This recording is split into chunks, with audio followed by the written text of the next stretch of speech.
রাসূলুল্লাহ সাল্লাল্লাহু আলাইহি ওয়াসাল্লামের পবিত্র দেহ মোবারক চুরির ষড়যন্ত্র এবং সুলতান নুরউদ্দিন জিংকির বীরগাথা ইসলামের ইতিহাসের একটি অতি গুরুত্বপূর্ণ এবং অলৌকিক ঘটনা।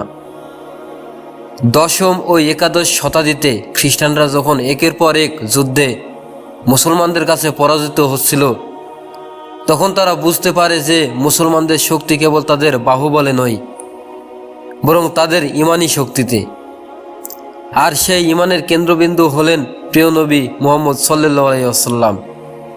তারা পরিকল্পনা করল, যদি কোনোভাবে মদিনার রওজা মুবারক থেকে নবীজির দেহ মুবারক অপবিত্র হাত দিয়ে চুরি করে নেওয়া যায়, তবে মুসলিম উম্মাহের মনোবল ভেঙে চুরমার হয়ে যাবে।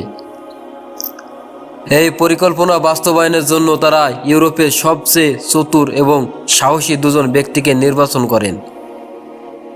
এই দুজন ব্যক্তি ছিল ছদ্মবেশ ধারণে পটু এবং বহু ভাষায় পারদর্শী। তাদের দীর্ঘ সময় ধরে আরবি ভাষা এবং ইসলামী আচার আচরণ শেখানো হয়। তাদের নির্দেশ দেয়া হয়, যেভাবেই হোক মদিনায় প্রবেশ করে নবীর দেহ চুরি করে ইউরোপে নিয়ে আসো। যেই কথা সেই কাজ। 557 হিজরি মোতাবেক 1162 খ্রিস্টাব্দে দুজন ব্যক্তি মদিনায় এসে পৌঁছায়। তারা নিজেদের মাগরিবি বা মরক্কান মুসলিম হিসেবে পরিচয় দেন। তারা মদিনায় এসে একটি ঘর ভাড়া নেয়, যা ছিল মসজিদে নববীর দক্ষিণ পশ্চিম দেওয়ালের একদম কাছে। মদিনাবাসীর সন্দেহ এড়াতে তারা এক অবিশ্বাস্য অভিনয় শুরু করে। তারা 5 ওয়াক্ত নামাজ মসজিদে নববীরের প্রথম কাতারে আদায় করত, সারাদিন তসবিহ পাঠ করত এবং মাঝে মধ্যে জান্নাতুল বাকিতে গিয়ে দীর্ঘ সময় দোয়া করত। তারা স্থানীয় লোকজনের সাথে খুব কম কথা বলতো এবং নিজেদের খুব বড় মাপের দরবেশ হিসেবে জাহির করত। এমনকি তারা অভাবী মদিনাবাসীদের মাঝে প্রচুর স্বর্ণ মুদ্রা ও দিরহাম দান করত।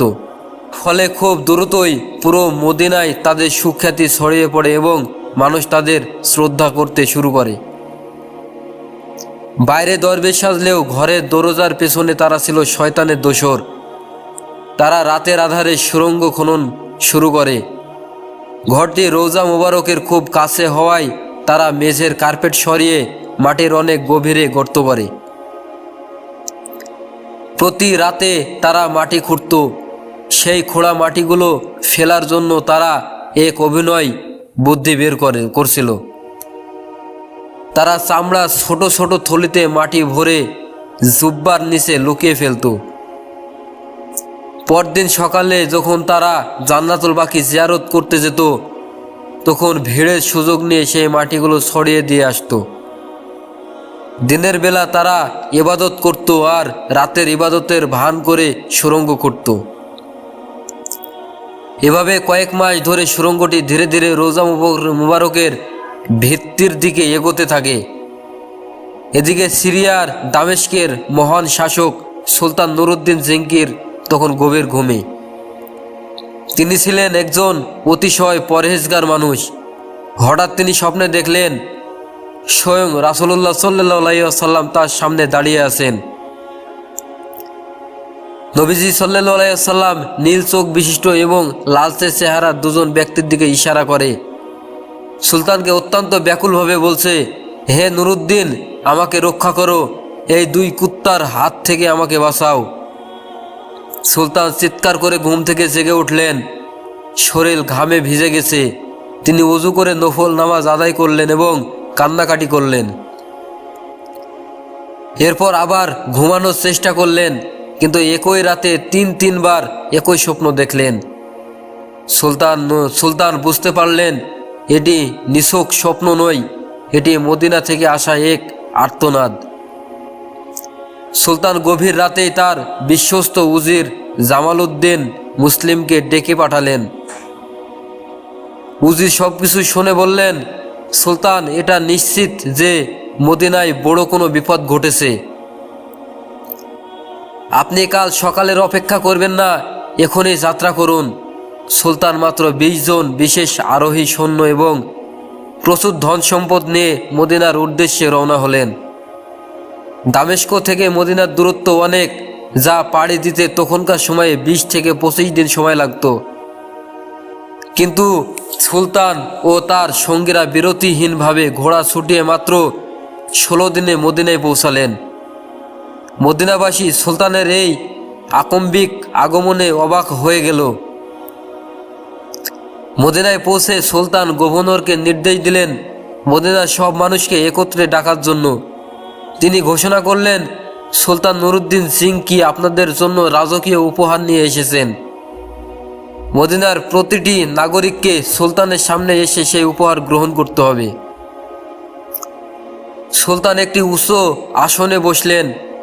উপহার দেয়ার রসিলায় তিনি আগত প্রতিটি মানুষের চেহারা খুঁটিয়ে খুঁটিয়ে দেখতে লাগলেন। হাজার হাজার মানুষ এলো, কিন্তু কারো চেহারার সাথে তার স্বপ্নে দেখা সেই 2 ব্যক্তির মিল পাওয়া গেল না। সুলতান হতাশ ও চিন্তিত হয়ে পড়লেন। তিনি গভর্নরকে জিজ্ঞেস করলেন, মদিনার আর কেউ কি বাকি আছে?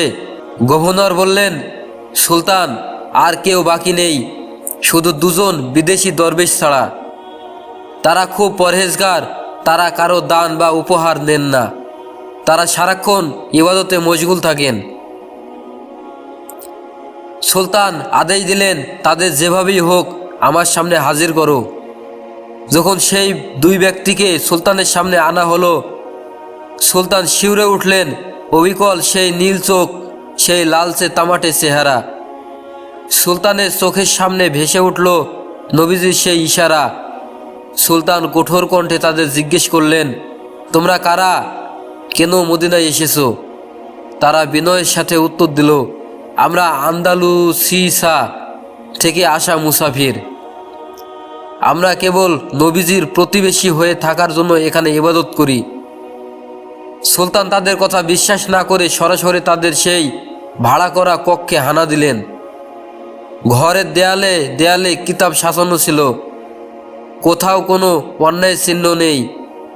মদিনার লোকজন সুলতানকে বলতে লাগলো, সুলতান, আপনি ভুল করছেন, এরা তো অত্যন্ত ভালো মানুষ।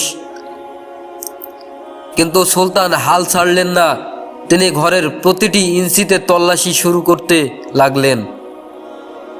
তল্লাশির এক পর্যায়ে সুলতান ঘরের মেঝেতে বিছানা নামাজের পাটি বা মাদুরিটি সরালেন।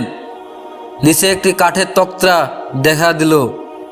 সুলতান সেই তক্তাটি টেনে তুলতেই অন্ধকার এক গভীর গর্ত বা সুড়ঙ্গ দৃশ্যমান হলো। সুলতান নিজে একটি মশাল নিয়ে সুড়ঙ্গে নামলেন এবং দেখলেন এটি সরাসরি রোজা মুবারকের দেয়াল পর্যন্ত পৌঁছে গেছে। সুলতান জিংকি তীব্র গর্জন করে উঠলেন। তখন ওই 2 পাশু স্বীকার করল যে তারা ক্রুসেডারদের থেকে বিপুল অর্থের বিনিময়ে এই কাজে এসেছে। তারা জানালো যে সুড়ঙ্গটি রোজা মুবারকের প্রধান দেওয়াল পর্যন্ত পৌঁছে গিয়েছিল এবং সেই রাতেই তারা পবিত্র দেহ মুবারক স্পর্শ করার হীন পরিকল্পনা করেছিল। কিন্তু তারা যখন শেষ পাথরটি সরাতে যায়, তখন আকাশ থেকে এক প্রচণ্ড বজ্রপাত ও আলো ঝিলিক তাদের বাধা দেয়। সুলতান নুরুদ্দিন জিংকি সেই অপরাধীদের উপযুক্ত শাস্তি হিসাবে মদিনাবাসীর সামনেই শিরচ্ছেদ করলেন। এরপর তিনি এমন এক ব্যবস্থা নিলেন যাতে কিয়ামত পর্যন্ত কেউ আর রোজা মুবারকের ক্ষতি করতে না পারে। তিনি রোজা মুবারকের চারপাশে অনেক গভীর করে পরীক্ষা খনন করলেন। এরপর টন টন তামা এবং সীসা গলিয়ে সেই গভীর পরীক্ষা ঢেলে দিলেন। এর ফলে রোজা মুবারকের চারপাশে মাটির নিচ থেকে উপর পর্যন্ত একটি নিরেট লোহার মতো শক্ত সীসার প্রাচীর তৈরি হয়ে গেল। এই অভেদ্য প্রাচীর ভেদ করে কোনো মানুষের পক্ষে ভেতরে ঢোকা অসম্ভব। এই ঘটনাটি আমাদের মনে করিয়ে দেয় যে আল্লাহ তাআলা তার প্রিয় হাবিব মুহাম্মদ সাল্লাল্লাহু আলাইহি ওয়াসাল্লামকে কতটা ভালোবাসেন। শত ষড়যন্ত্রের মাঝেও তিনি অলৌকিকভাবে নুরুদ্দিন জিংকির মাধ্যমে তার রাসূলকে রক্ষা করেছেন।